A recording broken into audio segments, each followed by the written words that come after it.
Welcome, friends, to the How-To Heretic. I'm Uncle Mark. And I'm Uncle Dan. And I'm Uncle Doug. And this is your user's guide to life on the outside. That's right. Leaving religion is the first step into a larger, better world. But it can also be a scary world. Things work differently now. Never fear, that's why we're here. We're your audio uncles. And with help from good friends and experts in all sorts of fields, we're going to share the stories and seek the knowledge to build a great life. After all, you only get the one that we know of, so you better make the most of it.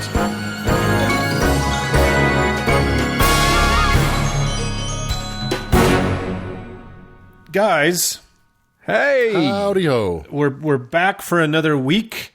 We're the quarantine 3. As I hope all of our listeners are in self-imposed and hopefully not too dreadful quarantine. Yes, just be like Napoleon on the Isle of Corsica. Or Elba. No, Elba is where they send him. Elba, sorry. yeah. He was from Corsica. He was from Corsica. Yeah. Have you guys seen all of the roundup of all the people on social media who are spelling it CORN space TEEN? Quarantine? Quarantine. I prefer that. The Q, there's a sinister nature to the Q. I don't like it. I'm with you on that. That's true. Let's go with the quarantine. The quarantine. Well, here we are from quarantine, and and we've got I think a lovely show, and I'm going to talk a little bit about what to expect on your next trip to the sun. and what customs are typical there, and what sort of fancy dress you should take. So who's going to own the Airbnb when you get there? Yeah, exactly. And then I'm going to talk about a particular religious relic that is figuratively and literally holy. Yes, indeed. Yes, it is. Okay, and it's shrouded in mystery. Ooh. And I'm going to piggyback off of both of you. And just dive into some more astronomical derp. You're going to dive right not into the middle of a controversy. Yeah. Right? And I promise I'm not going to cry this week. I mean, we haven't gotten to the outro yet, but I think we're going to get there. And we designed a show this week to try and take everyone's minds off of the swirling maelstrom of terror outside. And thank you. We got so much wonderful correspondence from last week's show. Thank you, guys. We love you guys so much. It was very sweet. And Dan will cry on the next one. And we're going to take it in rotation. Yeah, exactly. So we still have merch. Our episodes are appearing on YouTube. All this shit's happening. We're trying to keep the light on for you, kids. So enjoy the show. Let's do it. Let's do a show.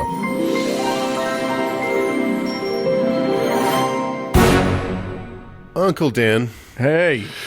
Well, here in our fair Zion, the Mormon Church has effectively been canceled as a public domain, as a public entity.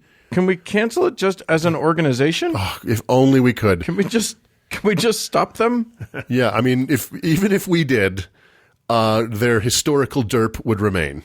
Yes, indeed. And their derp goes deep. It does indeed, and it's really paying the bills of this podcast, so we appreciate it. Well, it's true, and as Uncle Doug has leaked, has spoiled, this is going to be a bit of a Mormon segment, guys, or as they now insist on being called, the Church of Jesus Christ of Latter-day Saints at City Creek Mall, sponsored by Ensign Peak Advisors, LLC, a tax-exempt entity of Zion Securities, Inc., Russell M. Nelson, President, Prophet, and Corporate Chief Executive Officer presiding, in the name of Jesus Christ, amen. It's a mouthful, I know. And you're supposed to say the whole thing. The whole every thing. Time. Or you're a bigot. I know it's a mouthful, but let's just do what they ask. So maybe one day they'll pay some fucking taxes, okay? So the locally incorporated church / tax-exempt mall development company with the crazy long name is, well, pretty damn weird. You guys don't believe me? Why not give our segment on the Mormon Bigfoot, who also happens to be Cain? Which Cain, you ask? Why, the Cain from the first book of the Bible, dumbass. A listen in episode 62. Not enough weird for you? Why not give our segment on the utterly useless Book of Mormon compass with 2 needles and a text feature, the Liahona, a listen in episode 110? Still not silly enough? How about the very sacred and touchy subject of Mormon garments in episode 28? Don't think it's absurd enough yet? Well, geez, guys, then try the segment on Mormon phrenology, a.k.a. the patriarchal blessing in episode 31, or our segment on how living Mormon teenage bodies have been used to baptize both Hitler and Anne Frank. A listen in episode 123, or you could dig for crazy with the Dream Mind segment in episode 75, or our segment on the immortal Mayan pep boys of Mormon scripture, the three Nephites, in episode 39, and that all is just a taste of the root beer flavored cuckoo that is the church formerly known as Mormon. Mark, slow down. You're going to give people the sense that somehow Mormonism is bizarre or strange or something. I know, and Mitt Romney's done so much work to carefully paper over all of this. But if all that is just way too normcore for you, and you need your Latter-day Saint incorporated TM weirdness to be equipped with a warp drive to get you excited, then listen to Doug's segment on the sort of planet or kind of star the Mormon God lives on or next to or something in episode 18. You see, dear heretics, for a church founded in the 1820s, it was an outward-looking new faith. And when I say outward, I mean beyond the asteroid belt outward. We're talking outward to hidden places that the Hubble telescope has to squint to see. And for a weird little ad hoc Christian startup invented by a rapey dirt farmer, Mormonism has a very interplanetary cosmology. In this way, it shares some critical DNA with its weird American step twin of a religion, Scientology.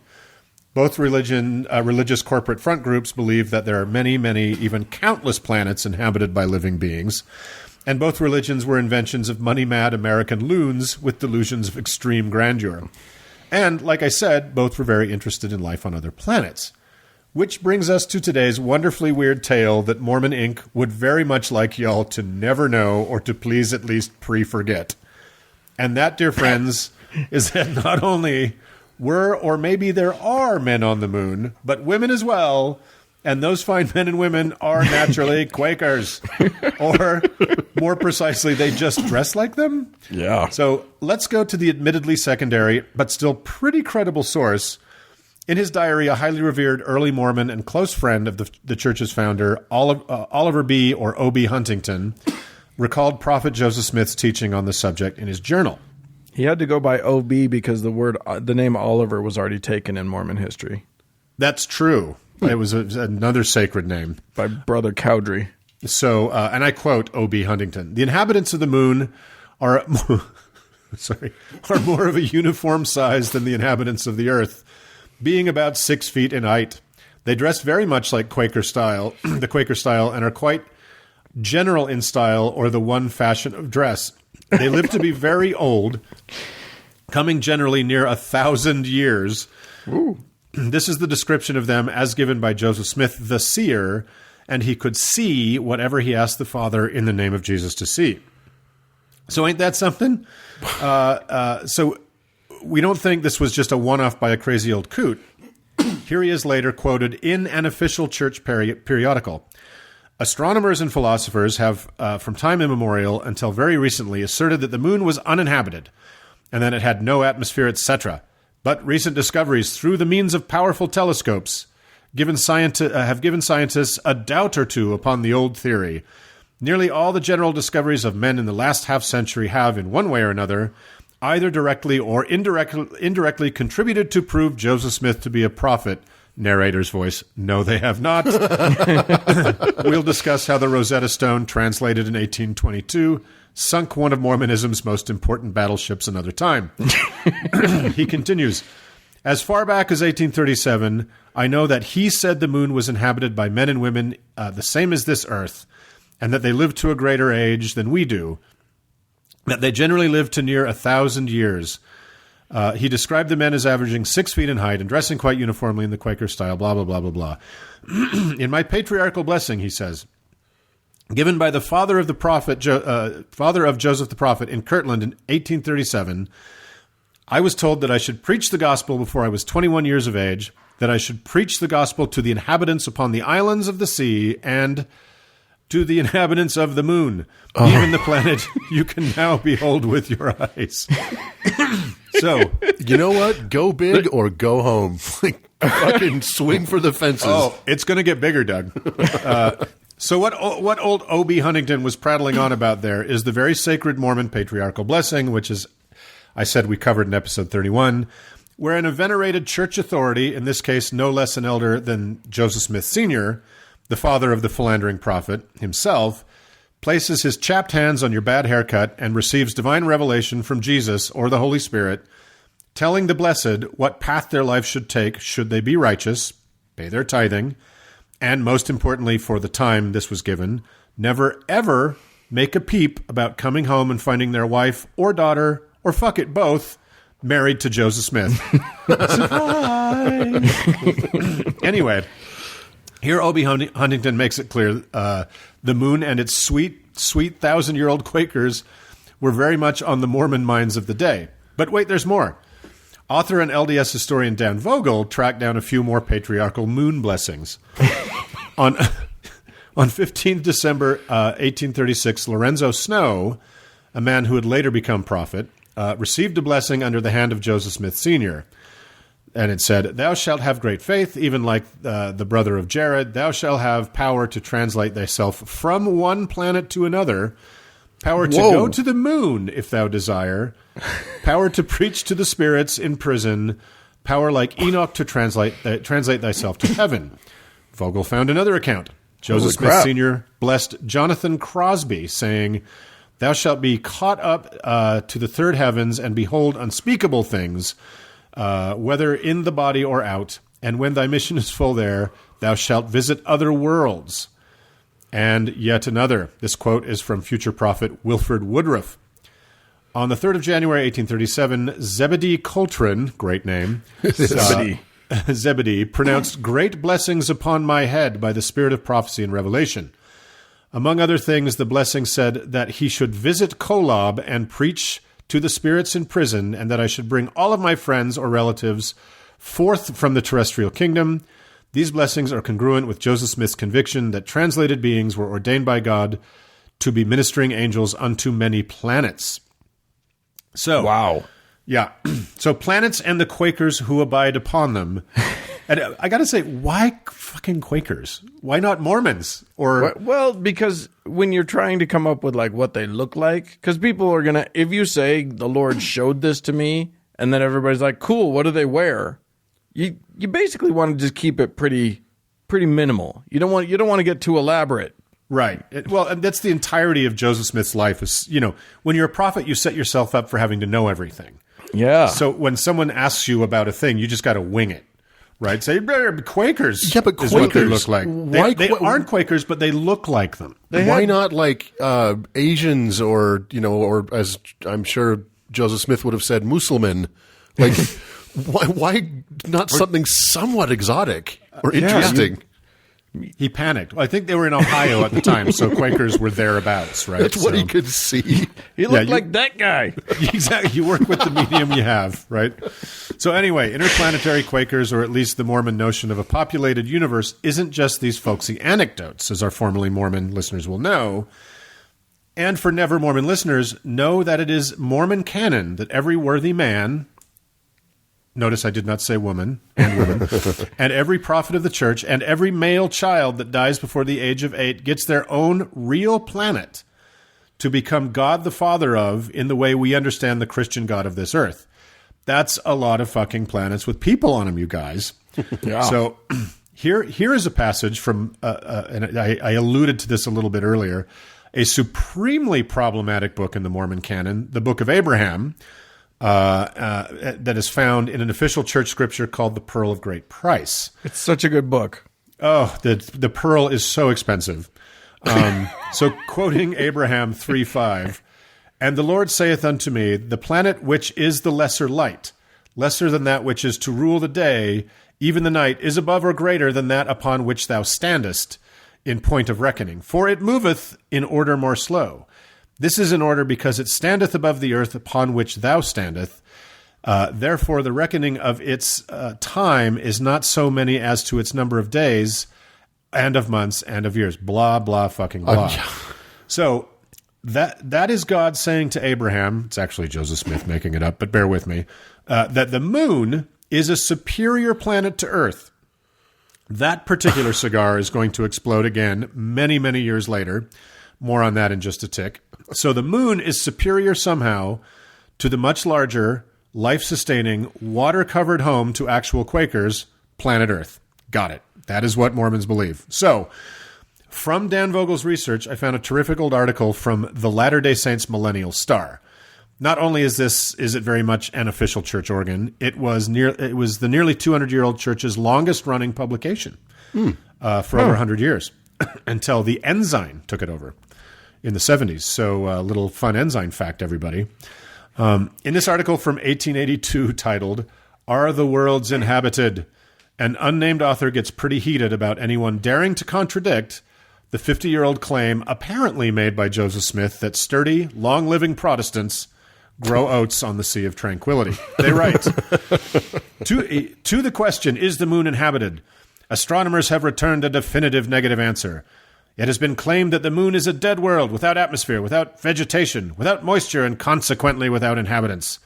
Scientists tell the story of the moon's decadence as positively as if they'd seen it dry up and die. They differ as to the time it took to breathe its last and the date of its final doom. But of the fact they're as positive as a heretic burning theologian was of his dogmas at the time of the Inquisition. This guy's hat up. He knows we can see the moon, right? What's that? He knows we can see it, right? He continues. They continue. The theory of a defunct moon is all moonshine, a sort of scientific lunacy. The calculations and deductions of Professor Proctor, who told us in this city that the moon was subject to such scorching heats and intense frosts because of the absence of the atmosphere that no life of any kind could endure the temperature for a moment, were all baseless and without value. The stereoscope and the telescope, it seems, both bear witness now to the error of the astronomers. If there is a lunar atmosphere, there may be lunar vegetation, lunar animals, and many, many more than one man in the moon. I mean, I'm looking at it right now. Yeah, it's kind of there, right? So it continues a little bit later. There is another thing that those scientists who pronounce certain planets unfit for the support of human life do not seem to fully consider. That is, the possibility men and animals, plants may exist there with constitutions different in some respects from those of this earth, and so able to endure the peculiar conditions existing on those other planets. Yeah, stupid scientists, your dang job is to wildly speculate on every conceivable cockamamie idea in support of Joseph Smith's claims that above average height, superannuated, agrarian Anabaptists live in Cratertown. then back some math or qubits or some shit up to prove it, you dumb scientists. So, more than 50 years after Joseph Smith may or may not have said, Quaker-looking motherfuckers live on the moon, an official church publication is being pretty damned huffy about the gall of science to cast doubt on the claim. What year was that written? 1882. Okay. So there were pretty decent telescopes, especially for looking at something as close as the moon, right? Yeah. So now if you go to Mormon apologetic websites like Fair Mormon, and please don't. The world is depressing enough at the moment. You don't need that. But if you do, you can see they try to write this whole moon Quaker hubbub off as the ramblings of crazy old O.B. Huntington, even though his stories were published in 2 official church periodicals, and there are multiple accounts of the prophet's own father giving patriarchal blessings to future moon missionaries who would become prophets themselves, and also the above article in the Millennial Star Prophecy, prophecy shaming scientists and astronomers for doubting Joseph Smith. So sure, fine. I mean, that's just a bunch of sources, but okay. Mormons never believe there are plain-spoken, kindly, anti-war Protestants on the surface of the moon, according to our desperate apologist friends. Except, Skun-dun-dun. this silliness of the infallible prophet Joseph Smith's revelation of lunar Protestants could have died down when O.B. Huntington shuffled off to Kolob himself, or with the last cri de lune from one of several official church publications, but it didn't. To paraphrase the importance of being earnest, Dan, you'll be familiar with this one. One infallible prophet fucking up extraplanetary Quaker predictions is a misfortune, but 2 infallible prophets doing it looks like carelessness. Yes, the second prophet of the church, Brigham Young, Mormonism's Joseph Stalin, had just had to open his frowny yap and double down on the extraterrestrial Christian pacifist hilarity. saying this. Who can tell us of the inhabitants of this little planet that shines of an evening called the moon? When you inquire about the inhabitants of that sphere, you find that the most learned are as ignorant in regard to them as the most ignorant of their fellows. So it is in this regard to the inhabitants of the sun. Do you think it is inhabited? I rather think it is. Do you think there is any life there? No question of it. It was not made in vain. That's right.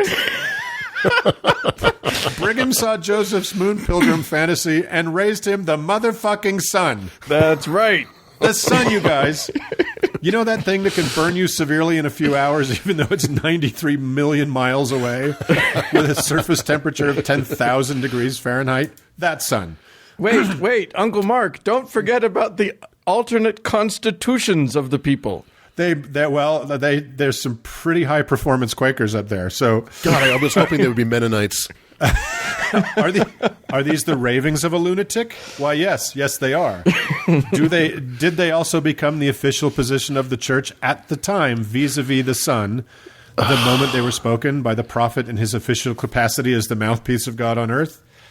Yes, they were also that, as they were delivered by Brigham Young from the pulpit of the Salt Lake City Tabernacle on the holiest day of the Mormon year, Pioneer Day, July 24th, 1870. Amazing. Not in some random overheard conversation or from a secondhand source. The infallible prophet continued, if the sun was made to give light to those who dwell upon it and to other planets, and so will this earth when it is celestialized. Oh. Every planet in the first rude organic state receives not the glory of God upon it, but it is opaque. But when celestialized, every planet that God brings into existence is a body of light, but not till then. So, remember, it's very important to remember, guys, this super genius has not one, not two, but 3 universities named after him.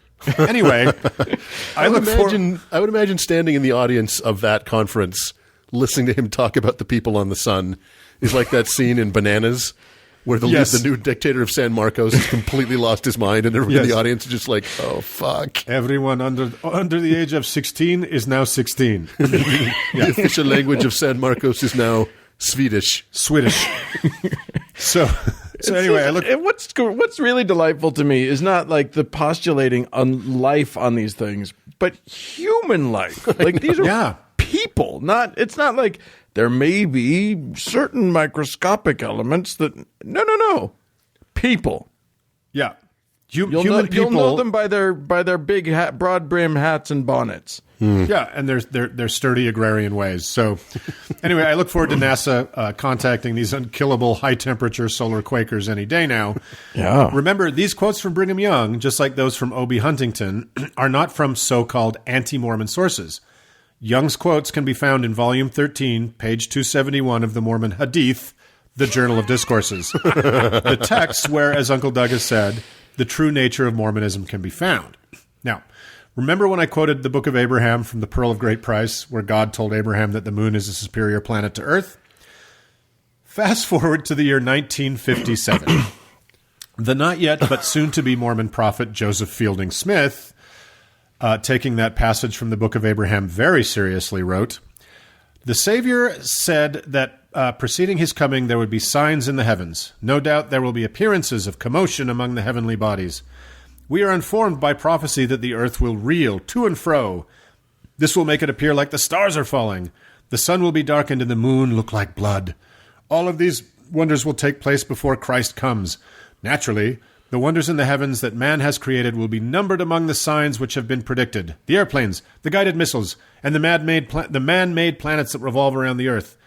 Keep in mind, however, that such man-made planets belong to this earth, and it is doubtful that man will ever be permitted to make any instrument or ship to travel through space and visit the moon or any distant planet. Oof. 1957, guys. 57, okay. Great. Now, maybe this was this written statement preceded the launch of the USSR's Sputnik satellite, but as it launched in October of that year, not by much. But let's follow he that is so wise in the ways of science and Mormon authority with divine power of discernment, Joseph Fielding Smith, a little further out to the thin end of the cosmological ice, shall we? In an official church speech in 1961, I couldn't find the day and the month, unfortunately, Smith, taking that silly passage from the Book of Abraham embarrassingly a little bit too seriously, said the following, and I quote, "We will never get a man into space. This earth is man's sphere, and it was never intended that he should get away from it. The moon is a superior planet to the earth, and it was never intended that man should go there." And he concludes, "You can write it down in your books that this will never happen." What year was that, Mark? Okay, again, not super sure what month super genius Joseph Fielding Smith said this, but President John F. Kennedy declared our moonshot in his famous speech on May 25th of that same year. Wow. And just 3 weeks later, well, we, or more accurately, the godless Soviets, did indeed put a man into space. The handsome Yuri Gagarin on April 12th. So much pie, so little face, Joseph Fielding Smith. And it was not even a decade later, on July 20th, 1969, that we did indeed put a man on the moon. Yeah. 2 of them, in fact. And to rub a little more moon salt into dum-dum Joseph Fielding Smith's self-inflicted wound, the first liquid consumed by man on the moon was not of a local Quaker origin, but consecrated Catholic sacramental wine sent by a priest with the devoutly Catholic Buzz Aldrin. And we know how much the Catholics of the day, the Mormons of the day, love the Catholics. Put that in your book, Fielding Smith. So, and surely, guys, official Mormondom, deeply embarrassed not only by the original absurdities of moon and sun Quaker pronouncements, but also by Joseph Fielding Smith's hilariously unforced errors, waving his stupid scriptures at every passing rocket.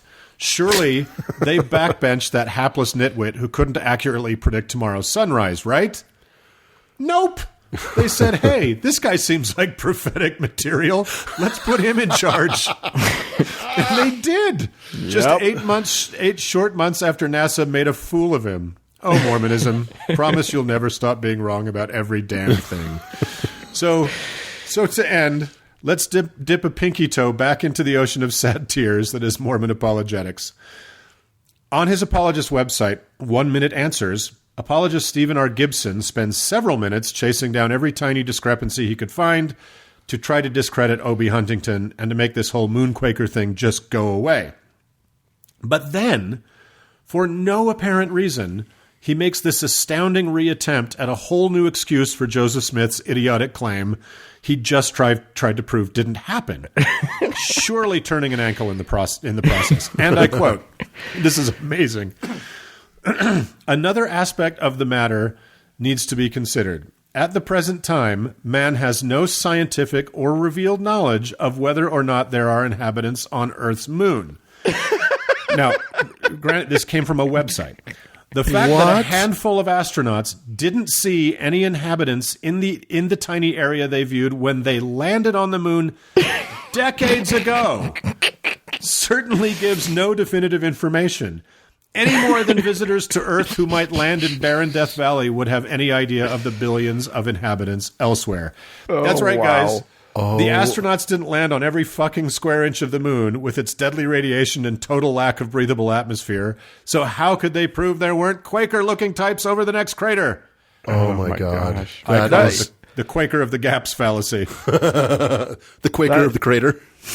It's the Mormons' ability to score own goals that's amazing to me. Why did he even do that? So, and to your point, Dan, this entire segment is a perfect description of the infinite fractal pretzel Mormons must twist themselves into on a constant basis in order to make all this balderdash somehow the truth.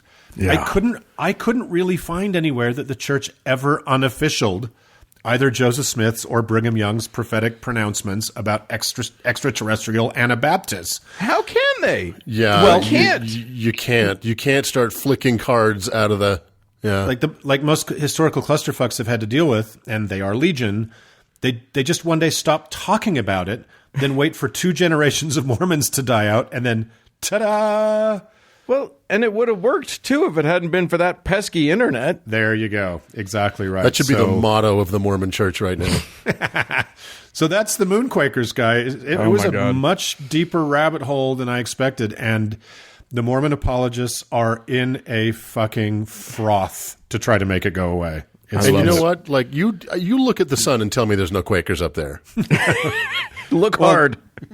Donald Trump took a good hard look at it. Maybe he can tell us. I think somebody needs to challenge him to try and really, really see them.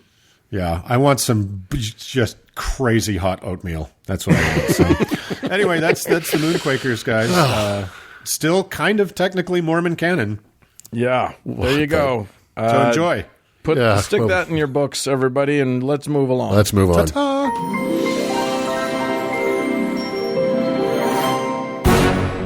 Hey, Uncle Mark. Yes, sir. You know, I just reported on that other show I do, Thank God I'm Atheist, about how the Museum of the Bible had a whole bunch of Dead Sea Scrolls, antiquities that are very, very important until they turn out to entirely be faked and they're just forgeries entirely. Yeah, that's a pity because I know that they paid ISIS good money for a lot of that stuff. They did. They paid a whole bunch of terrorists some millions. If you guys don't know that, that's a true. That's true. Your Hobby Lobby money, what the glue gun you bought, that money went into the hands of the Caliphate, which sold Hobby Lobby Christian dopes a bunch of fake artifacts. I don't think they bought the Dead Sea Scrolls from them, but I went to the Museum of the Bible when I was in D.C. last year. Did you?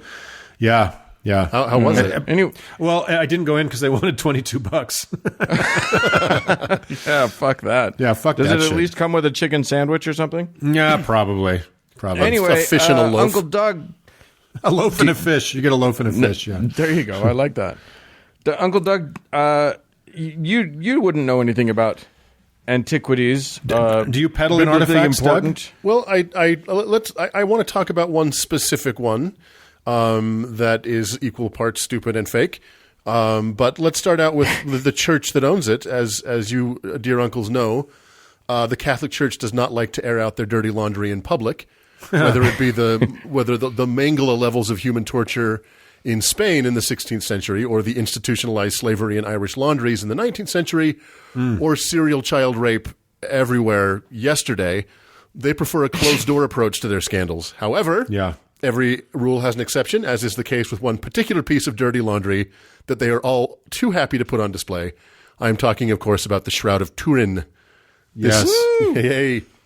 This obvious forgery and laughably silly relic is such low-hanging fruit on the derp tree that I was surprised to discover that we haven't talked about it on the show yet. Yeah, we haven't. Yeah. In our defense, there are many dirt trees in the derp forest, and just like the arm of a starfish or Eastern European trophy wives, every time you lop one off, another one grows back in its place. Oh my God. But let us pluck this fruit and toss it in the bin where it belongs. Wait a minute. Are you breaking news on this show? Is Melania Trump a starfish? She has the eyes of a starfish. Count the arms. She probably has the same legitimate visa as a starfish, but go on. It would definitely explain her Christmas aesthetic. For those out there who do not know what the Shroud of Turin is, and I doubt there's many of you, it is said to be the burial shroud of one Jesus of Nazareth that he was wrapped in after he met the business end of the Roman Empire. The shroud has a very faint but definitely recognizable imprint of a human man that, according to believers, was etched into the cloth at the moment of the resurrection. We will definitely talk about that. To us non-believers, the shroud looks like... sorry, Doug. In art school, I had a semester of resurrection etching. We had lithography and you had resurrection making, but that was it's really cool. It really does have an effect on fabric. Do you want to come back to my dorm room and see my shroud? Yeah, exactly. To us non-believers, the shroud looks like what I assume all of Joaquin Phoenix's bed sheets look like, even after just one night. So, the shroud currently resides, very coincidentally, in the city of Turin, in northern Italy. This region was the hardest hit region on Earth by the coronavirus, until, of course, we stole that honor for ourselves only days ago. We're number one. USA. We're number A. US 1. Oddly, the Catholic Church has never formally endorsed or rejected the shroud as legitimate. However, it has been a favorite tourist attraction and therefore revenue generator, so they definitely give it a knowing nod. In 1958, Pope Pius XII approved it as part of the devotion of the Holy Face of Jesus, an honor usually reserved for more glutinous mediums, and Pope John Paul II called it, quote, a mirror of the gospel, which is a misconstrual of what a mirror is that could only be made by someone that didn't have a reflection. So, let's start off with the history of the Shroud and its rather remarkable journey to the modern day. Then we'll talk about the Shroud itself, because that's where the real pay dirt is. Let's start out with the fact that in ancient Judea, as in pretty much the rest of the world, then and now, there were burial rites and rituals. The ancient Jewish burial rites were very similar to those of other peoples in the area, although there's not a ton of sources. Bodies were typically washed and wrapped in cloth, and although digging graves in the Middle East would seem to be a recession-proof industry, the rocky terrain is not ideal. So in many cases, bodies were placed in caves or catacombs, and then the family would return a year or so later to collect the bones, I guess to throw in a pot to get yourself a stew going, baby. This does require a quick detour into the New Testament. Sorry. To review the 4 accounts of the burial of Jesus. Don't worry, they all adhere to Uncle Doug's first rule of the Bible and are mercifully short. The accounts in Mark, Matthew, and Luke are all very similar. The body of Jesus is wrapped in linen, and his body is placed in a tomb or sepulcher, which is a stupid word. A stone is placed in front, and both Marys were there to witness. So John takes a slightly different and not terribly helpful tack. In his account, Nicodemus brings about 75 pounds of myrrh and aloes, which they smear all over Jesus' corpse before wrapping So it. much fucking pounds? ointment in the Bible. 75 pounds of myrrh and aloe. They slather it all over Jesus and wrap him in strips of linen and then stick him in the sepulcher. Like a mummy. They turned him into the mummy. Yeah, basically, exactly. And there's 2 problems with this account for the historicity of the Shroud. It claims that there were several strips of cloth rather than one giant piece. Right. And can you imagine the Jackson Pollock level mess you would be left with after taking a recently perforated corpse, slathering it with 75 pounds of myrrh and aloe, and then wrapping it in strips of thin linen? Imagine how ghastly. God, what an afternoon. You wouldn't soon forget that. Interestingly, the only account that mentions the linen cloth in the story of the resurrection is John. In this account, upon returning to the tomb, Peter and John see a pile of linen strips that they had used to cover Jesus in one corner of the tomb, and the napkin, yes, napkin, that was over the face in another corner. I guess we're supposed to infer a naked, stanking Jesus stumbling around his tomb with a napkin on his noggin. But anyway, the biggest Classic gag. Classic Exactly. movie gag. The biggest tragedy of all, aside from the fact that we are not wasting our time talking about the napkin of Turin, is that the relic itself is not even supported consistently by the book it's based on. But I digress. There is no more mention in the Bible of this holy cum rag, and where it went and with who is shrouded in history. Thank you. Thank you. And although everything Jesus related has been faked and sold over the centuries, including countless burial shrouds, this specific shroud does not show up again until the all-important year of 1390. You see, it was in the seminal year that the shroud makes its first certain historical appearance, when Bishop Pierre de Arcas wrote about it in a memorandum to Pope Clement VII. And what was it that Pierre needed to tell the 7th Clement about the soon-to-be sacred shroud? That it was an obvious forgery, and the forger had confessed. That's right. Are you serious? The very first historical mention of the Shroud of Turin was by a bishop to a pope stating it was a fake. No. Wow. That's true. That's fantastic. Isn't that crazy? That is awesome. So according to legend, it was possessed by Byzantine emperors until the sack of Constantinople in 1204 and found its way into the house of French knight Geoffroy de Charnay, who died at the Battle of Poitiers in 1356. Be impressed with my pronunciation. However, the shroud remained in the house of Charnay until 1543, which is where our old friend Pierre first came to see it in 1390. Of course, if Pierre is to be believed, the man who forged it was still alive in 1390, so the shroud could be no more than decades old at the time. From then on, the journey of the shroud is actually very well documented, mostly because it remained the property of the House of Savoy until 1983, when it was gifted to the Holy See. Yeah. I'll only mention a couple more historical dates that are relevant. In 1532, the shroud suffered its first major damage when a fire broke out in the chapel of Chambéry The shroud was folded in a silver box, which partially melted and burned the familiar holes you see in the cloth today. It was moved to the city of Turin in 1578, where it has remained to this day. Repairs were attempted by the Poor Clare nuns in 1694, wherein they sewed patches of similar linen into the holes caused by the fire. Not as a fake, they were trying to extend the life of the shroud. Oh, right. I only mention this because it will come up again. The shroud now resides in the chapel of the Holy Shroud, or the Cappella della Sacra Sindone, a Baroque-style Roman Catholic cathedral built in 1668 by Guarino Guarini, which in English translates to Gullible Gullible. It's quite beautiful. The cathedral's quite beautiful because you know what they say, if it ain't Baroque, don't fix it. Jesus. Oh, man. Hold for applause. And so that's the journey of the shroud. Now let's talk about the shroud itself. The shroud is a simple linen sheet with a 3-to-1 herringbone twill composed of flax fibrils. Whatever you're thinking as far as its size, you are not thinking big enough. The shroud is 3 feet 7 inches wide and 14 feet 5 inches long. Yeah. If you want to know what that is in meters, do your own damn research. This is America, at least at the time of this record. Right. Yeah. Down the middle of the shroud, you can clearly see, if a bit faintly, the image of a naked man. Now, before you ask if you can see the holy peen, the answer is no, Mark. His hands are very conveniently crossed over his groin. The image is of a man with long hair, a mustache, and a beard.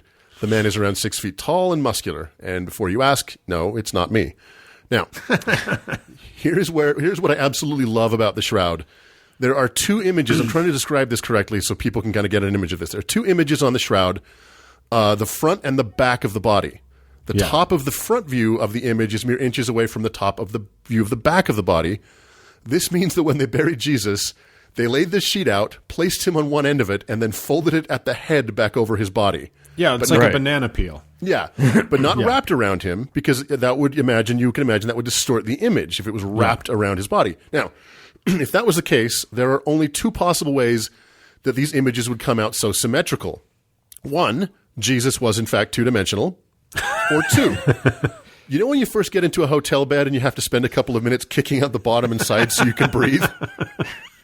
I love the idea of Jesus coming back from the dead on a hotel bed that had been made with him in it by a particularly mean-spirited hotel worker with no turn-down service.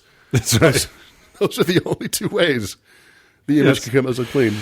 So, and speaking of the image, it has always been the belief that the image of Jesus in the shroud was burned into the fabric at the moment of resurrection. Before we go down that rabbit hole, let's talk about the idea of the image itself. When you take a photograph, what the photographic film is reacting to is light reflecting off your subject. What's photographic film? Ask your parents. The image in the shroud, the image in the shroud is so obviously meant to be the depiction of a subject in reflected light, not the source of the light, right? If you shine a flashlight at a camera, what you get is not a nice still life of the flashlight, but the distorted, washed-out blur of the light itself. So just putting that out there. You get a hot spot. Yeah, exactly. But because we live in the dumbest of timelines, the self-evident stupidity of this forgery is not enough, and scientists have had to step in to analyze the provenance of the shroud with predictable results. So much ink has been wasted on this thing that there is even a specific term for the study of the Shroud of Turin, syndenology, if you can believe that. Really? Yeah, and it's a whole field, and it's... What does that mean, syndenology? Well, sindone is sheet in Italian, so sheet science. I'm a sheetologist. Yeah. So According dumb. to believers, the shroud was made about 2,000 years ago in Palestine, wrapped around a bleeding human body that sparkled for a second, emitting some form of radiation which marked the shroud with his image. These are all testable hypotheses. So scientists took 3 main avenues of investigation: chemical and historical material analysis, biological and medical forensics, and image analysis. And bizarrely, the church has actually allowed for a surprising amount of research into the shroud, something they probably regret now, including allowing 2 very small samples of the cloth to be taken out of one of the corners for various forms of analysis. So let me run through the evidence refuting the authenticity of the shroud, and then I'll review the evidence supporting it. Cool? All right. Yeah. Okay, so I feel like one of those categories is going to be significantly longer than the other. Truly, and believe me, I am paraphrasing. So radiocarbon dating puts the creation of the cloth with 95% confidence to 1260 to 1390 CE. Apologists have tried to argue that the addition of the patches by the Poor Clare nuns threw this sample off, but since the samples were taken for analysis were not taken from the patches, and because carbon is not contagious, these claims have been thoroughly refuted. So, art historians have determined that the depiction on the shroud is of an 11th century Gothic version of Jesus. Microscopic analysis of the colored parts of the shroud determined that they were made by plain old pigment. Analysis of the fabric determined that its complex 3-to-1 herringbone weave was very unlikely to have been prominent in ancient Judea, but maybe. Analysis of the supposed bloodstains were frustratingly inconclusive. However, at least to my mind, the presence of blood on the shroud is only proof that somebody either bled on or put blood on it. Right. It's not proof of anything else. The blood in my underwear right now is proof of nothing but Chipotle.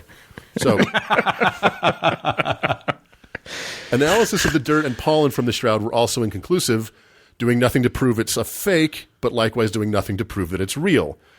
Anatomical forensic analysis has determined that the proportions of the image are more consistent with Gothic art than with an actual human, on top of the fact that a dead body lying supine cannot actually cover its genitalia, so the arm and hands on the shroud are elongated to prevent a peep at the divine dangly bits.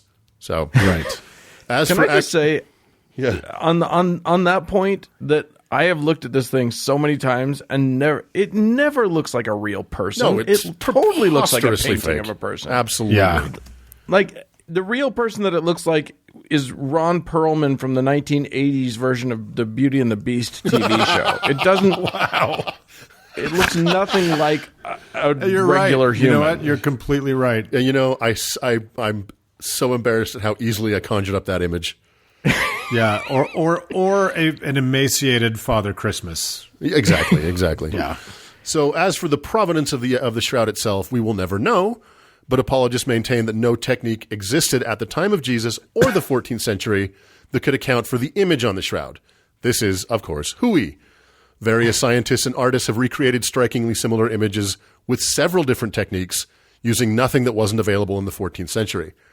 One thing that scientists have not been able to do is create such an image on linen with any known form of radiation. And yes, I did say known form. It seems that the god of this particular gap has been relegated to beyond the ultraviolet. So, now let's review the evidence that has been unearthed and remains unrefuted by the Shroud of Turin Research Project, or, and this is true, STURP. Let's see here. Okay, carry the one. Yep, nothing. Not a thing. Wow. However, and in spite of the fact that every type of science and analysis that has been thrown at the shroud has utterly destroyed the shroud's authenticity, or at best been inconclusive, and in spite of the fact that 4 churches in France and 3 more in Italy all claim to have their own burial shrouds of Jesus, the Shroud of Turin is more popular than ever. For example, the shroud is not always on display due to its delicate nature and apparent desire to be consumed by fire. It is stored in a temperature and climate-controlled box that is a mixture of 95% argon and 5% oxygen to extend its life. But from time to time, it is brought out for tourists and pilgrims to see. In 2010, you know what you need to preserve your miracle is a lot of science. Exactly. Exactly. In 2010, it was put on display between April 10th and May 23rd, and more than 2 million people went to see it. So, In 5 weeks? Yeah. 2 million people shuffled through that church. So that's it. Let's put this dirty diving bed or this dirty bed sheet in the washer and move on, eh? That's the whole thing, huh? That's it. So I'm a bearded and mustachioed fellow. So if I were to suddenly emit like a very powerful gamma ray when laying in my hotel bed, would my mustache and beard also be recorded on the emulsion on the sheet? Right, exactly. Yeah. It's so silly. It's so the silly. claim is amazing. I love it. It's so silly. It's funny that we really have not delved deeply into the morass of Catholic miracles, have we? Just a bit. Yeah, just a bit. I think this might be our first major takedown. It's You're on fertile blast. ground, let me tell you. Universal Church. Yeah, Fatima, Motherfuckers. we're coming for you. Coming for you, Fatima. All right. Well, with that, let's shuffle on. Let's do it. Let's do it.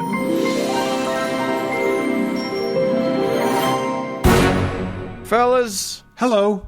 Oh, hey, we are here sort of, as we said at the top of the show, we're holed up in our respective holes. None of us seeing each other for true. weeks now. Yeah, true. And it just feels rough. But we're putting this stuff out for the listeners, and the listeners are responding. And some of them apparently haven't lost their wages and have decided to give us a little bit of their money. Yay. Which I think is amazing. Yes, I love it's you for amazing. So we got some folks to thank. So we'll just start with thank you to Melissa, John, Tracy, Mia, Tyler, Aaron, Christian. Thanks to Jennifer Allen. Jess, a dear friend of ours. Thank you so much, Jennifer Allen, for doing that. jeez. You're amazing. Yes. Thanks to Jim and Uncle Mark. Yes. You need to provide a holy saint, a patron for our friend Michael. For Michael. Okay, well, Michael, of course, in these trying times, you are going to need the intercession of Saint Ramekin of Norwalk, which is a lovely Los Angeles suburb, and he is the patron saint of garbage tornadoes, endocrine redundancies, and also, of course, the guys who try to sell you subwoofers out of their moving vans when you're in traffic. So those guys, right? Hey, everybody needs a saint. Yeah, everybody. yeah. Everybody's covered, right? Well, you have to pay for it if you want to get covered. If you want the good coverage, Yes. you gotta pony up. This is how we and the Catholic Church are exactly the same. Exactly. It's a fee for service, motherfuckers. So if you want a service, you got to pay. We learn from the best. And Yes. if you want indulgences, we will grant those too, but they cost a lot. Yeah. So thank you guys so much for all of your support. If you can't afford to support us, we are so okay with that. Yes. But you can still go and find a way to give us 5 stars on the things on iTunes or Yep. Stitcher or wherever you can. If you give us 4 stars, you're garbage. Yeah, you're just trash. 5 is the only answer. So do that. There is a right answer, guys. And and we're giving it to you. It's like cheating on the test. Yeah. And so with that, let's move on. Move on. Moving on.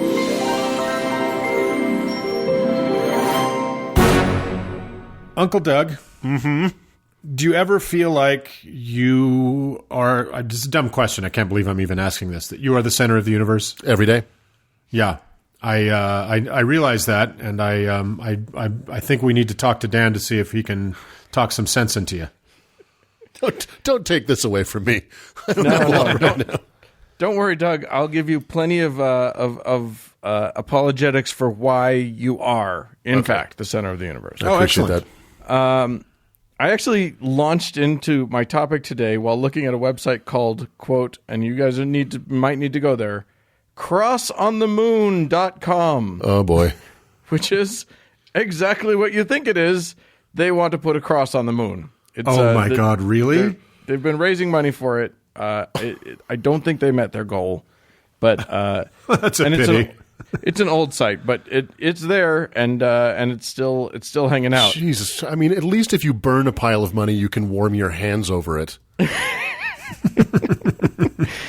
So yeah, but what's funny is I was sort of poking around on their site, and they wrote about Galileo. And in a way that actually made more sense than it should have. And I was just sort of, that got me thinking about Galileo, and that got me thinking about heliocentrism, Yes.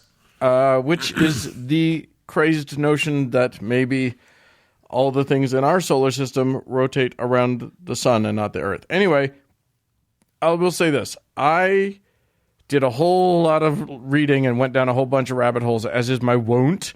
And this is my second run at writing this, because I like science and history, and the first run kept getting longer and longer and was threatening to become a textbook. So here's a quick synopsis of what I wrote before, or I'll attempt that anyway. everybody was wrong about the way the universe worked for a long time.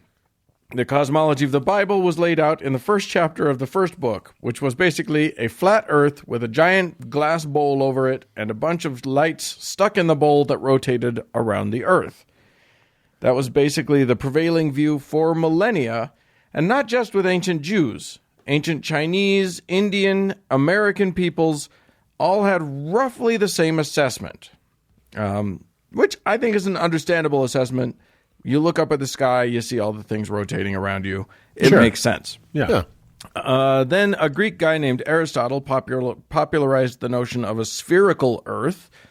And then a Polish dude named Copernicus figured out that we were orbiting the sun and not the other way around. And suddenly all of cosmology was flipped on its ear. Surprisingly, a lot of the mucky-mucks of the church during Copernicus's time were on board with his new model. But he was still so scared that he didn't publish it until he was crazy old, and he died before anybody could read it and get mad.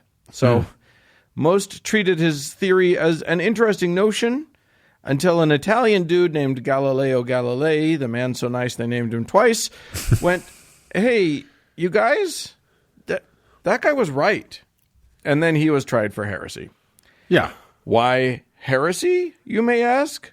Well, it ain't just Genesis that the earth-centric Christians were basing their ideas on. Psalms. Psalms. The Book There's of an Palms. S in there. The Book of Palms. The Book of Palms it was a great casino back in the day. Anyway, It was. the Book of Psalms 93 says, quote, "The world is also established that it cannot be moved." Psalms 96 says exactly the same thing. First Chronicles 16:30 says, "Fear before him all the earth, the world also shall be stable, that it be not moved." If you were in Salt Lake City a couple weeks ago, you know that's not true. Ecclesiastes 1 verse 5 borrows from Hemingway, saying, "The sun also rises, and the sun goes down, and hastens to his place where he arose." So their idea was the earth stays put, everything else moves. But, this was sort of the idea of the idiots of the past. Yes, so when the that was geocentric challenged, model. right, when that was challenged, well, let's just say Galileo's life didn't end great. Here's the thing, though. When I first thought of doing heliocentrism as my topic, I thought I'd be focusing on the 1600s. But when I started digging, I realized that Galileo and his trial and persecutions weren't the real story. The real story isn't the idiots of the past. We have way better idiots right here in the present. So, listen, the world is known for hundreds of years that the sun was the center of our solar system. Every observation of the stars since then has confirmed it beyond any doubt. But that damned Bible still exists, and there are large groups of people who still think it's supposed to be taken literally. That's not a very smart thing, but there they are. So, what do we do with an ancient book that has zero understanding of how anything works that we know for sure is true? Well, how do we square that with a whole bunch of very smart people figuring out brand new stuff on a semi-constant basis? I think we should turn to the current gold standard of turd polishing, the pinnacle of Academia Moronica, Answers in Genesis. Yes, our dear friends at Answers in Genesis. Indeed. The impressive organization that brought us Ken Ham's giant ode to the impossible, the Ark Encounter. The group totally dedicated to twisting and contorting biblical passages until it's kind of possible that they actually do fit in with modern science if you ignore the right stuff and deny other stuff and squint real hard. Yeah. A lot, yeah. So now, before we get into their weeds, I have to warn you, these people are easily confused. So we have to wade through a lot of bizarre extraneous stuff to get to their answers. For example, in an article about Earth's placement in the cosmos called, quote, "The Center of the Universe," on the Answers in Genesis website, you might find yourself understandably befuddled when the first subheading is, quote, "Evolution." And yet, Answers in Genesis is not the only place you'll find this startling little entanglement. All over the web, Bible literalists can't seem to use the term Big Bang without also mentioning Darwin. It's the weirdest thing. I guess these are the two findings of science that most distress them, so they squish them together and don't worry about the fact that they have literally nothing whatsoever to do with each other and aren't even in related scientific fields. You know what the connective tissue is?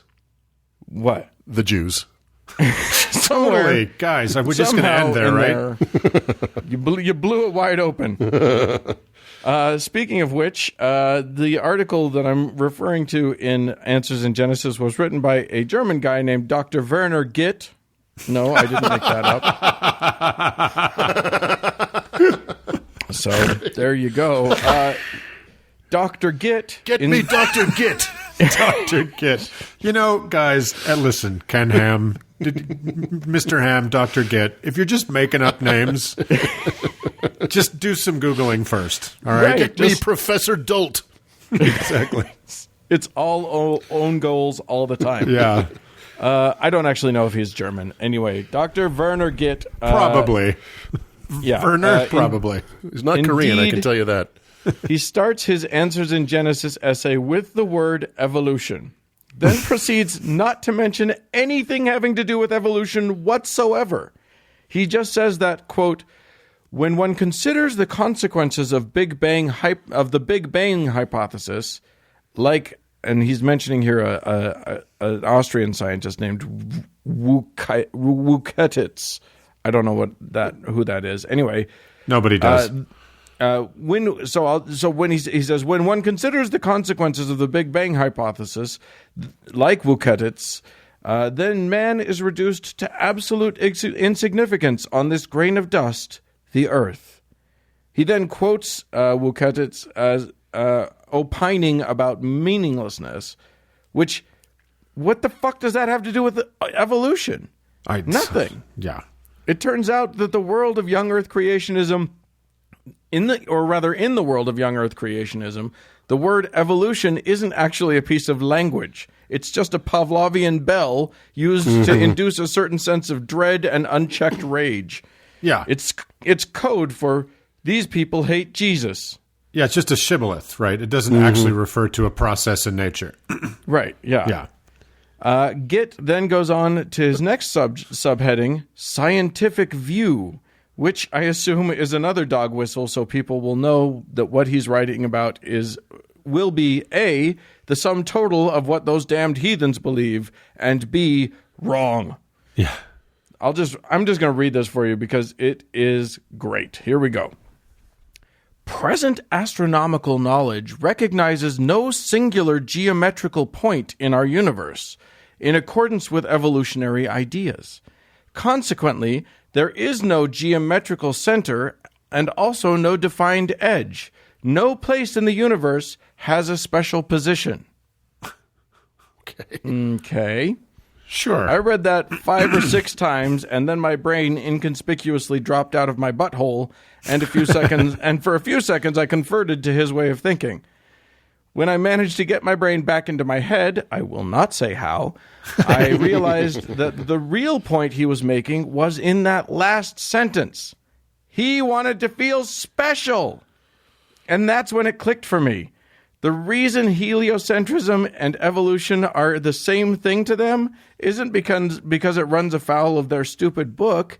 It's because it runs afoul of their feeling of specialness. Yes. If we're not the center of the universe, or if we're just another species on the evolutionary tree, then, oh God, we're not special.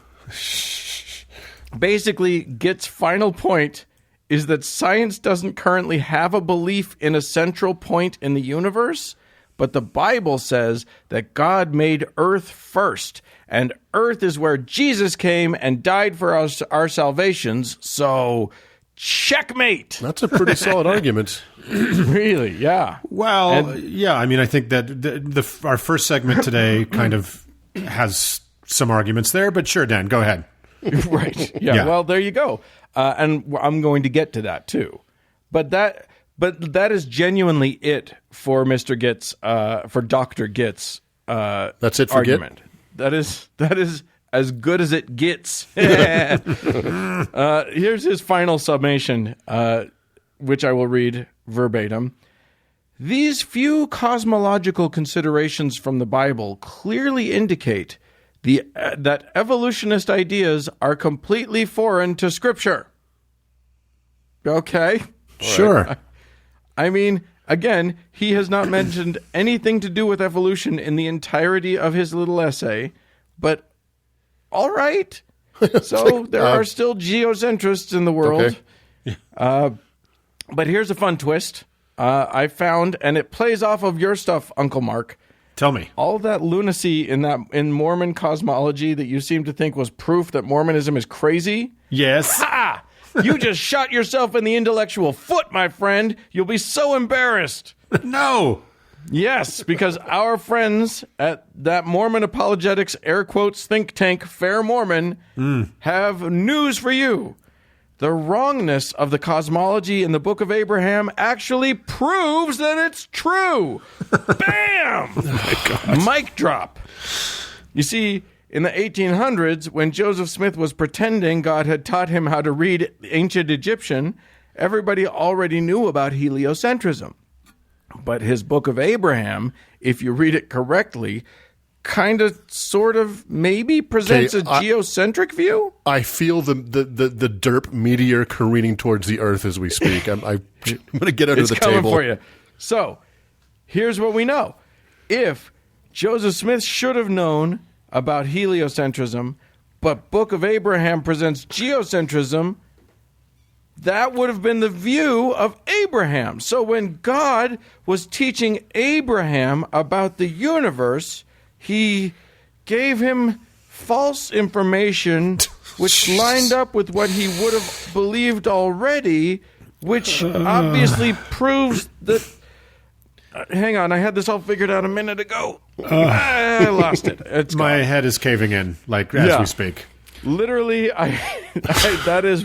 that was a cute one. I was very... And I went to read the Book of Abraham to try and get at what they were seeing was the geocentric viewpoint there. Uh-huh. You tried to read some of it earlier, Mark. Oh, it's just word salad. It is just impenetrable. Yeah. You can't even tell what's a planet and what's a star Right. in that nonsense, let alone what anybody is talking about at all.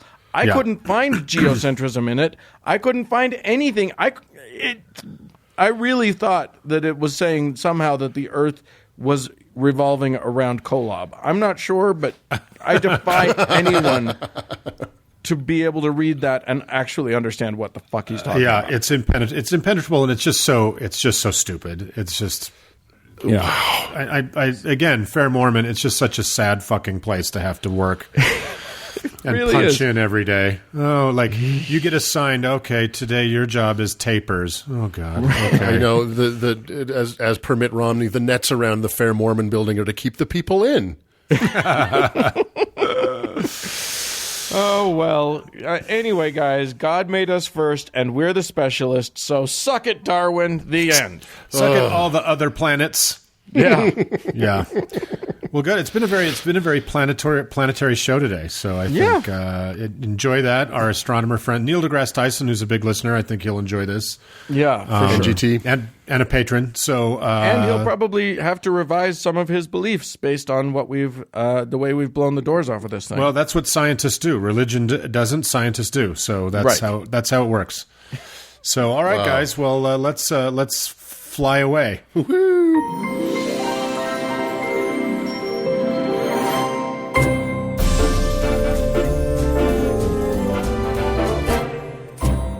Well, friends, that is it for this week's Pointless Show.